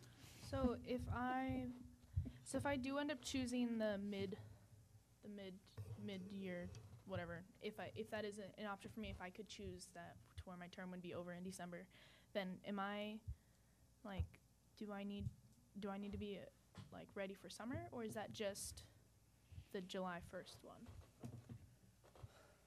What do you mean? Like, who attends the summer board meetings? That's my Both. question. Both. Both. So Oh, yes.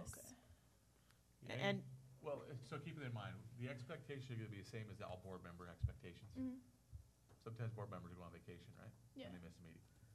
They can only miss so many in a row. without notifying someone. So, Oh, okay. so the expectations are going to be the same as any other board member. It's not just gonna be an automatic, we don't expect you to be here in July. Mhm. I get you. Mainly because it used to be July was just kind of there wasn't a lot of work done in the July meeting, there was only one. But now we have policies that we review all year, even in July. We go through policy reviews. So what would student reps do during those meetings? 'Cause, Since like, there wouldn't be anything to report on. Why not? 'Cause there's no There's school no going school. on during July. Well, There could always be a modification of how student reps report. Okay, that makes sense. I was like, Yeah, so but all of your reports really should be based on bringing our policy discussions back to student body yeah, or coming back to the board with policy discussions from the student from the body. student body. Oh, okay, that makes And more rarely sense. does that happen, right? You guys Mhm. kind of tell us what's going on. And so I think part of our hope is that this changes, the discussions change.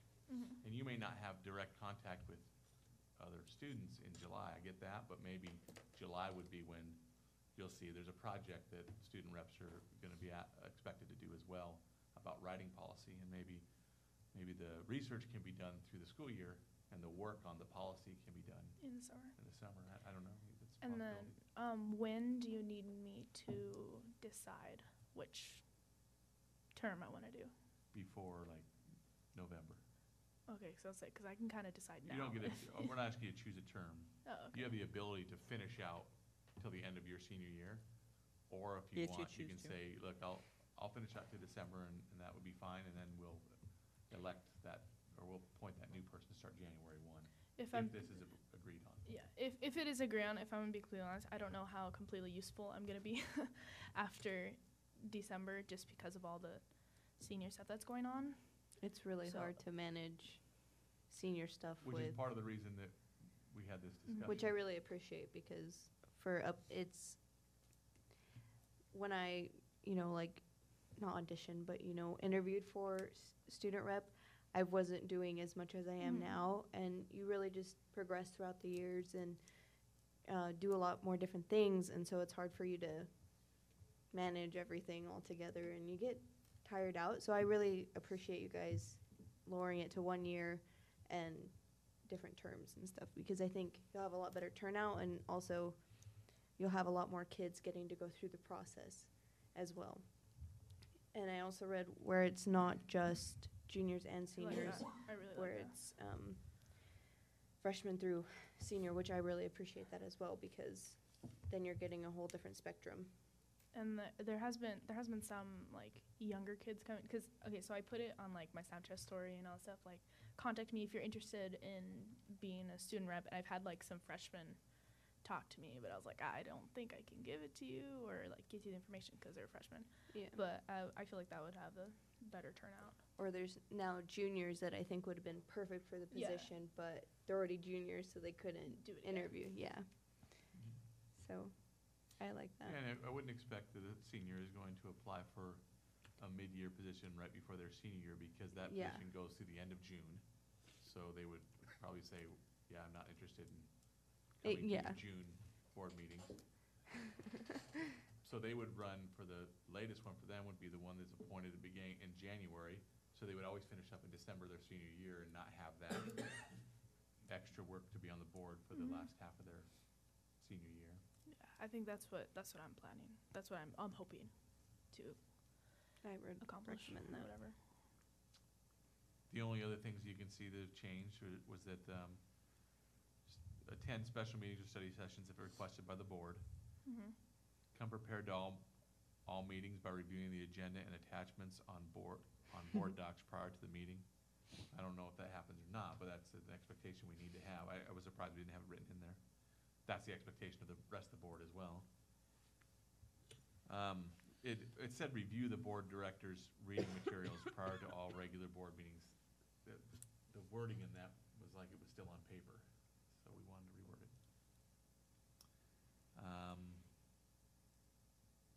It used to say director discussions. It wasn't updated for student rep reports, so that was changed. Said student council, that was changed to student body. So I'm confused what number 7 like means. Like, what does it mean by like committing the student body to any position that has not been previously? Come into a board meeting and say, all right, so here's what I'm hearing. The students want 6 periods, not 7. Oh, okay. Because it's your opinion and 2 of your friends told you this, instead of an actual student body. Coming up to, okay. Big But old also vote. that would be operational, so that's a bad example. But if you came with the policy, like you said, we don't like the ends policy, this ends policy because of this, we feel it should be changed. Mm-hmm. But it's really not the whole student body that feels that, it's you and a couple of your homies. Yeah. So you don't want them to report on what they're hearing from other students, basically? Like,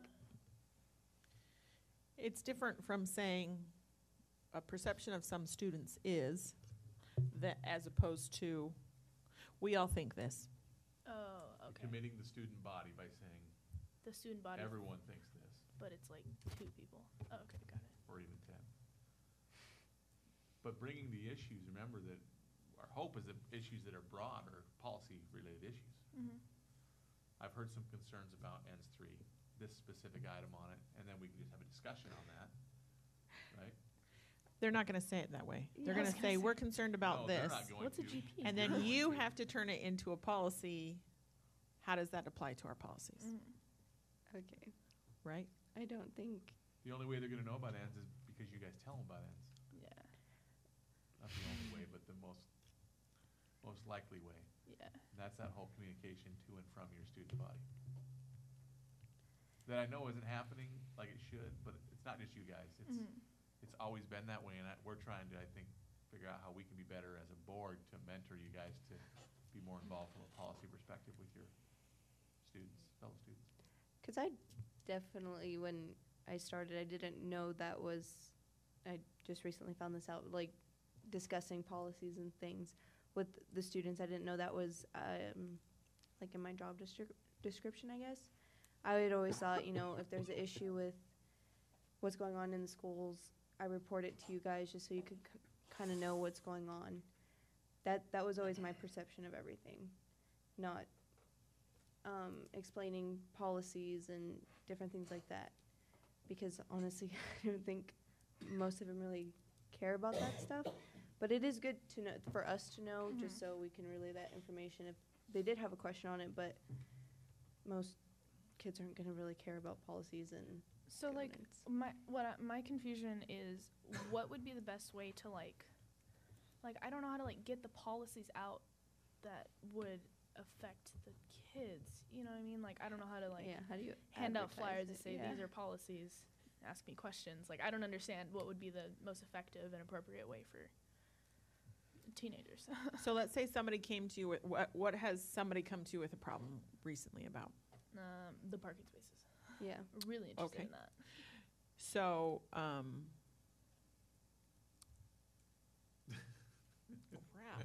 Yeah, I don't. That's my predicament. You could tell them that's an in-house thing. It's not a board thing.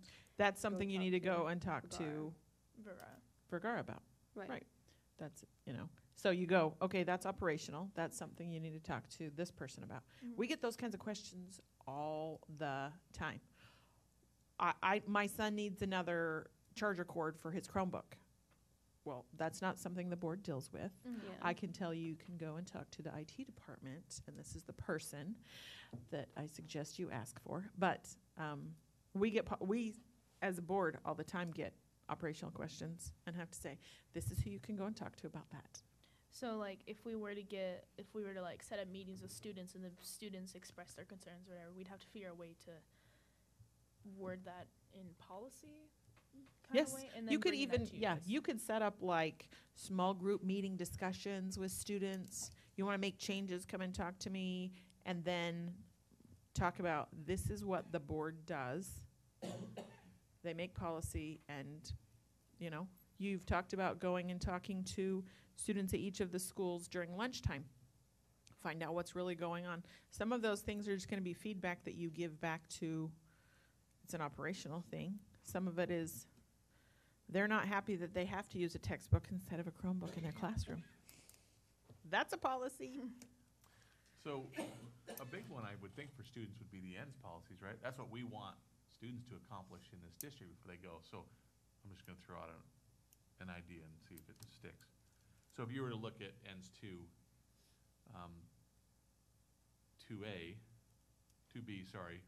it says each scholar will be knowledgeable and skilled in financial skills, stewardship, and effective decision-making.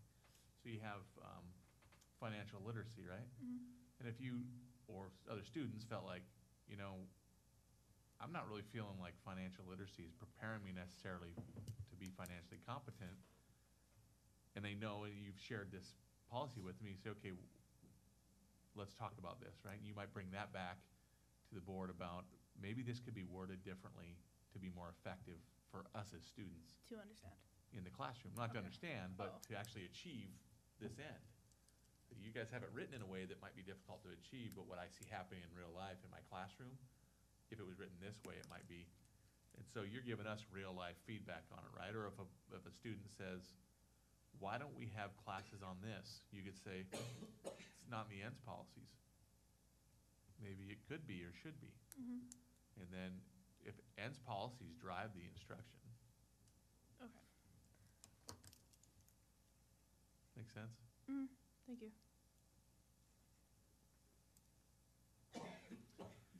Where were we? Number 7. Yeah, we're still reading through these. Okay. So moving past that, it's, the respective high school, communicate all questions and concerns to the assigned student representative mentor. If the mentor's not available, the board president will be there. So the big one's a required project. And I have some ideas for required project, and it would be that the students participate in policy governance principles by creating or modifying one EL or GP during their term. Not an ends, because I know an ends, when it's changed, it affects the district in a big way. But you might find an executive limitation that you think that could be modified, or maybe you want to write a new one, or a GP that governs us. The details about that, I'm hoping the board develops in a policy at the board retreat. What's up? We were having a side conversation about who is the mentor. Oh, I informed the student reps of that today. Just to clarify, I never knew Tony was until like halfway through last year, and so I always texted Talia for like information and stuff. So for upcoming years, definitely let them know that Jen is the person to talk to. I'm just until the term runs out, I guess. I don't know I don't know that it's actually. a lifetime term. Well, Good luck. however you work it, make sure you definitely let them know who their person is. So I'm not bugging. So they're not bugging Talia with their miscellaneous questions. Me, sorry. I'm sure she'd still entertain those. I'm sure she would. Yes. GP 14.1.2, I'm hoping the board can develop at the board retreat. Responsibilities of student representative mentors, I just decided to take all that out, because up above it, I mean, to me, it would be redundant. All it is a student representative mentor will provide mentorship. And if we took the entire section out, it's kind of a duh section, so I'd be fine with that too. Removal, that was what it started with. I thought that was not appropriate to start it with the removal of the student rep, so I put it at the end. Failure to fulfill duties. So here it talks about the academic or attendance standards. You did kind of talk about that, but Okay. I'm not sure if that fulfills what you were talking about, Ken, about before. It's not set in the standard. It said it only mentioned the 2.0 To apply. for the consideration, but not for maintaining. So,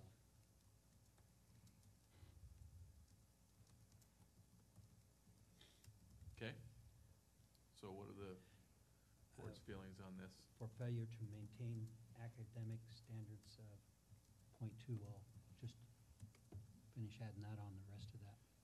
Failure to maintain academic standards Standards. required for consideration? You want to keep it under removal, is that what you're saying, or you want to move it up somewhere else? For failure to maintain academic standards of 2.0 during term and attendance standards?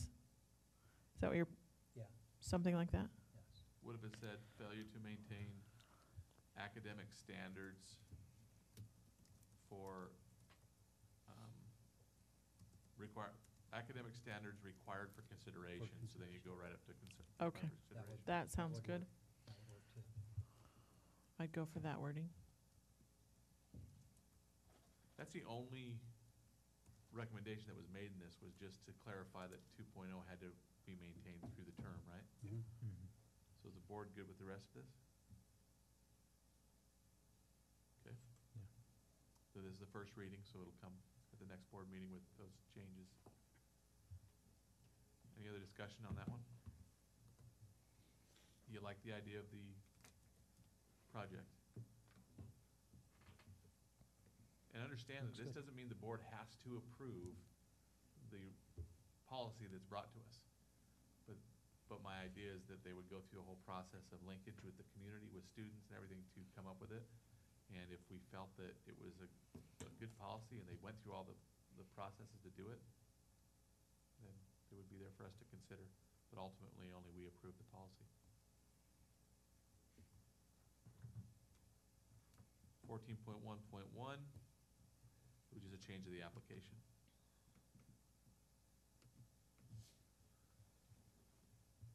Have you set a date when they'll be available, or are you guys voting on all of this tonight? We can't vote on it tonight because we've made too many changes. I mean, when you make this many changes and we propose it, we can't approve it at the same meeting that we propose We it, so it has could, to. You're but right. I would suggest we approve it next. We've just extended the things to where we can probably interview in May and we're fine, because the next term's gonna start July 1st. We don't have that requirement of you have to come to the last few board meetings of the previous year. We're gonna have training instead, so that we'll have to Okay. do another training between now and the end of the school year. Can I- Can I attend those trainings? As, It's basically the same thing that Same we one you had just went earlier to. today. oh, so it's gonna be the exact same one? 'Cause Maybe not exactly. Oh, I okay. think a few modifications need to happen for student reps, personally. So we can start the application process. If we But approve it, we- the application. Part of the application thing is asking if they, I'm just trying to figure out no, it's not when to asking. tell them that they can come and get a, because they've We been don't- asking me We like don't every have it week. yet. That's the problem. We have to approve it. We don't want impatient student reps, tell them that. Okay. So the changes to 14.1.1, do you want me to read these? Yes, please. Okay, taking out, this is open to incoming juniors and changing it to open to any current high school students in the Othello School District. We want them to put their current grade level and cumulative GPA. Changing the first question to be, what was the most significant revelation you learned during your student representative training? So they would have to take the training before they fill out the application, and they can't get an application unless they've come to a training. The next question, what do you feel is the biggest obstacle to representing the entire school district student body? They would still need to include a resume. And then the essay would be, in 250 words or less, please share 2 ideas that you feel could overcome the obstacle you explained in question 2. And then still listing a staff member, community member, and Othello School District Administrator as references who could speak on their behalf. So we could actually approve this, well, think the biggest thing is you pick a date for the training. Yes. So you And could, if it's going to be before the next board meeting, we want to approve this tonight. But we haven't defined what 14.1.2 is. We could still do the training before that happened. Yes, because that's just a, we can just, I think, right now, even if we found a student rep, we could just tell them there's going to be a required project. Here's the basics of it. The details will come later. Yes. Any thoughts on these changes? We could do training and then hand out, I think you said it, hand out the applications at the training. Because they can't qualify if they don't come to the training. Right. They can't apply. So that would be great for all of those questions and freshmen's as well. Freshmen. That's a plural already, sorry. So let me ask, what would be the most convenient day for students right now, do you think? we're doing all of our state testing this week. Well, not all of it, but I mean, April's just testing. Maybe in May. Wait for, this is gonna be like after sports and stuff, right? Yeah, I Like would wait time till I'm after asking, when- sports. You tell us, I think, when are we gonna get the most people to attend the training? Not Probably Tuesdays or Thursdays. May. May and not Because that's Tuesdays or when Thursdays. pretty much everything's done. That's when testing's pretty much over. I would definitely recommend May.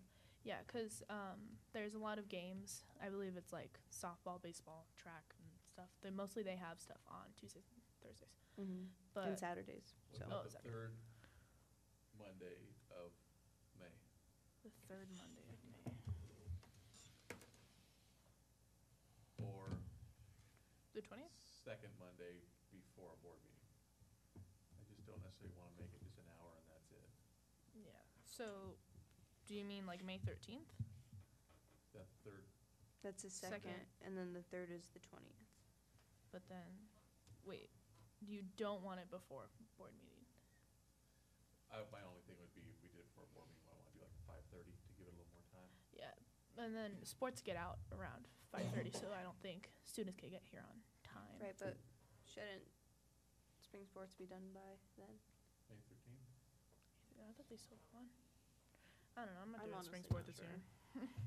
Okay, so on Monday, the 13th, I think we have, why do I have it Thursday. at 6? Need to go to that thing we just approved. What if you did the 20th? The 20th of this? If we did the 20th, would that give us enough time to do a turnaround and do interviews? Oh. Because we want to give it probably a week to, Well, all your applicants are gonna be at the training meeting anyway, so just a week to finish filling out their application, I think, would be. week, and then also to do the research on their GPAs and Yes. stuff. And That would then be like the 27th at the earliest we do interviews. Right now, we have The Monday, May. 27th is Memorial Day. So, and then The week of the 27th, I should say. Tuesday's the 28th, yeah. So right now, on our board calendar that we just approved, Monday, May 13th at 6 PM is a special linkage meeting. So if we were thinking 5:30, or even 6, that's not gonna work. Unless they still haven't contacted me though. That's, Need to follow up on that. Jared Simplot. where's the calendar that was Is the just 13th isn't going to work. approved? Would Wednesdays be a bad day? Wednesdays are typically church nights for a lot of churches, the whole community. So I think, yeah, that's a bad night. Unless we were done before 7, unless we finished by 6:45. I didn't know if high schoolers are still going to church night or if they're too cool for that. True. Wednesdays. If on a Wednesday, there's a lot of people that go to church night. There's like a that. lot. Just a suggestion. Can you talk into the mic? Yes, just a suggestion. Possibly could the training be done on a Monday morning during late start by 2 board members? So we wouldn't have to have the open public meeting. And it could be done by, like I say, 2 board members during that first hour and a half on a Monday morning. Even if it's an open public meeting, who cares? Well, I was just thinking. Right. If two board members, that way we wouldn't have to. Are we gonna get students to come on Come. their? An Erica hour does early? for coffee and careers. Like 2 people show up. But if it's the normal time of a school day, I think if you do it like at 8:30, then definitely. I feel like you would have a good turnout. I don't know. I sleep during then, so. That way it's not interfering with sports. I love that idea. After school activities or anything else. Well, And if then it would be somebody's like a that normal dedicated, school they day will that wake day. up I'm at fine with that, 8:30.